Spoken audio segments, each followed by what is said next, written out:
Welcome to India Inside, the GCC Advantage. This is the deep dive from CoreBridge GCC Desk We partner with global and Indian leaders to really cut through the noise. and help you understand India's colossal potential as the world's undisputed hub for global capability centers, or GCCs. Our mission here is to provide that CXO-grade clarity. Thought leadership that doesn't just report on business transformation, but actually helps you execute it. And today, we are diving deep into what is, I think, arguably the most significant shift in global operations this decade. We're calling this one How India Became the Innovation Partner of Fortune 1000s. Because for so long, the story was simple, right? India meant cost reduction. It meant process outsourcing. That narrative is, well, it's ancient history now. It really is. What we're seeing is this incredible transformation. India has pivoted from being the world's back office to its premier innovation partner, a co-creation engine. Absolutely.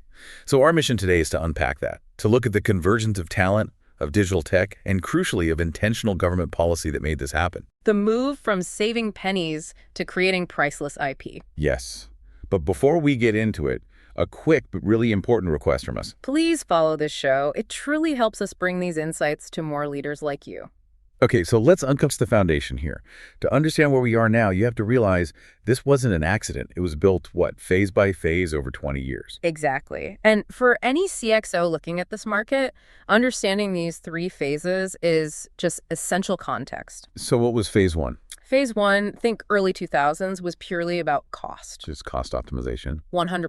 GCCs were there to do the work cheaper. That was it. Basic IT support, process standardization. And then came phase two. Right, which ran, say, until about 2018. Yeah. This was the era of capability building. Centers started to mature. Handling more complex tasks. Yes, things like R&D support, quality assurance, some initial data analytics. They were building strategic muscle, but still, mostly supporting products that were designed elsewhere. And that brings us to today, phase three. This is the real shift.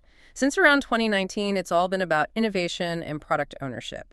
These are now full-fledged engineering hubs. Doing end-to-end product design, engineering. And most importantly, IP creation. They are co-creating the global product roadmap, not just executing on it. And the sheer scale of it now proves this isn't just a trend. It's the new reality. The hard data just confirms it.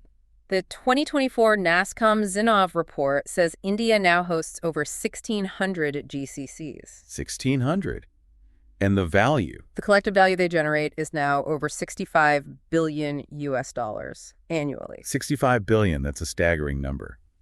But I think the really insightful metric, the one that defines this whole transformation, is about the people. It is. You have 2 million professionals in this ecosystem now. But here's the kicker. 45% of them are in advanced R&D and digital transformation roles. 45%. When nearly half your workforce is focused on invention, you are not a back office. You're a competitive intelligence arm. So if that R&D focus is the accelerator, what are the pillars holding this all up? We see 5 key drivers here. Talent at scale, digital infrastructure, policy enablement, the whole innovation ecosystem, and then just pure value and velocity. Let's drill down on that first one, talent. I mean, we all know India has volume, but it's the quality now that's different. It's the quality and the adaptability. That's what separates it from other global hubs. And the numbers are they're enormous. India produces 3.5 million STEM graduates every single year. Think about that. A Fortune 1000 can staff an entire advanced AI center of excellence without having to cannibalize its core teams in the US or Europe. And strategically, that talent isn't all in 1 or 2 cities anymore, which de-risks the whole operation. Exactly. You're talking about the expansion into Tier 2 cities. That's really where the smart money is going. So places like Ahmedabad, Indore, And Coimbatore, yes. To sustain a 2 million strong workforce, you have to go there. These cities offer top-tier engineering talent, great university partnerships, but without the intense cost pressures of, say, Bengaluru. But the great talent needs the right environment to actually create IP. Which brings us to pillar 2, digital readiness. And this is where India is just. It's fundamentally different. Many countries have good connectivity. India has foundational digital platforms. Okay, so beyond just 5G rollouts and things like that. The 5G rollout is there. It covers 80% of the population, which is crucial for speed.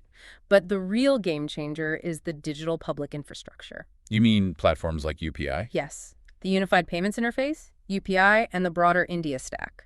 This infrastructure allows for seamless, massive-scale digital transactions and authentication.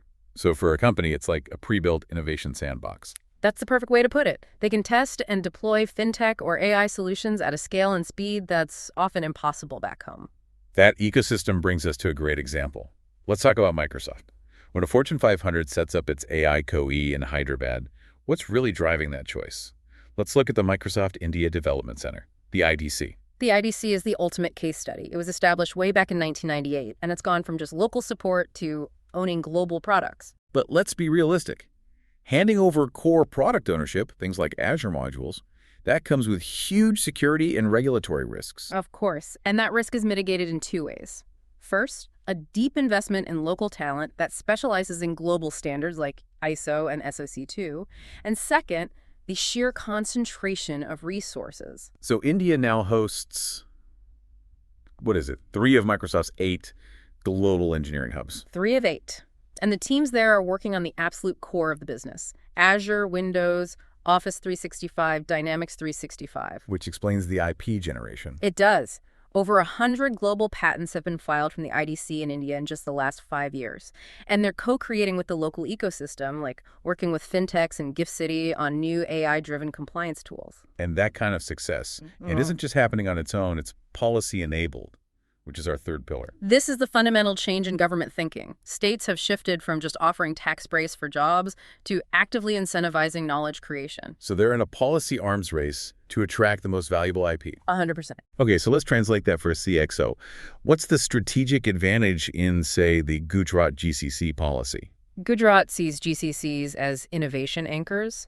The key benefit is a 75% reimbursement on patent filing costs. 75%, that's a huge risk reversal. It completely changes the math. It shifts patent registration from a major R&D expense to a state-supported sunk cost.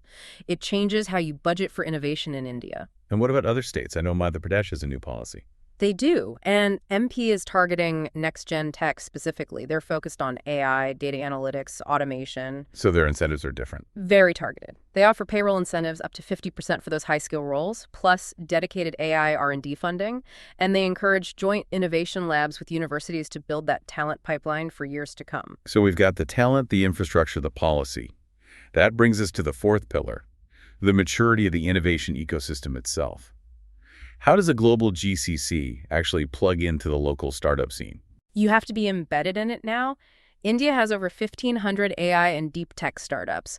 GCCs leverage this through their centers of excellence, their COEs. Piloting new tech faster than they could internally. Exactly. And they also use that startup community as an early-stage acquisition pipeline. It's a continuous stream of new ideas.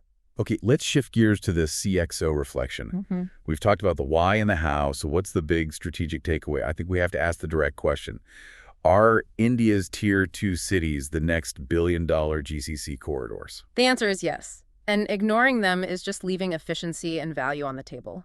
Our own Ecosystem Readiness Index for 2024 identifies these cities as the next frontier. What's the tangible advantage? I mean, why move beyond the traditional hubs? It's the cost-to-value ratio, plain and simple. Tier 2 cities offer 30 to 40% lower operating costs. While maintaining comparable innovation output. Yes, because of the high quality of the universities there. Moving to Ahmedabad or Indore isn't a step down. It's like opening a second headquarters in a city that's already primed its talent engine with those IIM and IIT partnerships. So if you summarize what a Fortune 1000 really gains here, it comes down to 3 things. First is what we call innovation velocity. Your R&D cycles get shorter because the talent and the digital rails are already there. Second is the cost-to-value ratio you mentioned. Right. You maximize that by being smart about Tier 2 corridors.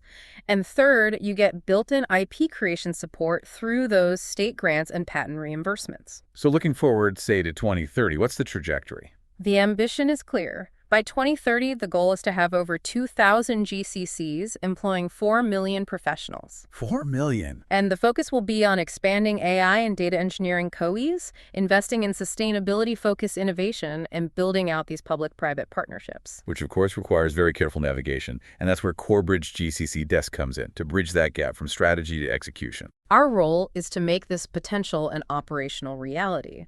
That means helping with policy navigation to maximize incentives and, building those critical talent partnerships with universities. And crucially, providing that ecosystem mapping, identifying the right Tier 2 cluster for your specific needs, whether it's fintech or AI. We help you go from pilot to full-scale execution. This whole transformation from cost center to co-creation engine, it's really a testament to 2 decades of intentional ecosystem building. It's a strategic opportunity you just can't afford to misunderstand. We've covered a huge amount of ground today, from the 3 phases of GCC evolution to the impact of a 75% patent reimbursement and why a Tier 2 strategy is now critical. We really encourage you, especially the CXOs listening, to connect directly with CoreBridge GCC Desk for deeper engagement. We've also linked to curated resources and policy insights in the description. On our next deep dive, we'll be exploring the playbook for setting up a successful cybersecurity CoE in India. We'll focus on regulatory alignment, talent retention, and a lot more. We truly believe these discussions are essential for anyone looking to shape the next decade of global capability leadership from India. If you found this insightful, please hit that subscribe or follow button so you don't miss what's next. It really helps. This deep dive synthesizes verified industry reports and proprietary research from CoreBridge GCC Desk. Policy incentives and data are, of course, dynamic, so always cross-check details with official sources. Thank you for joining us.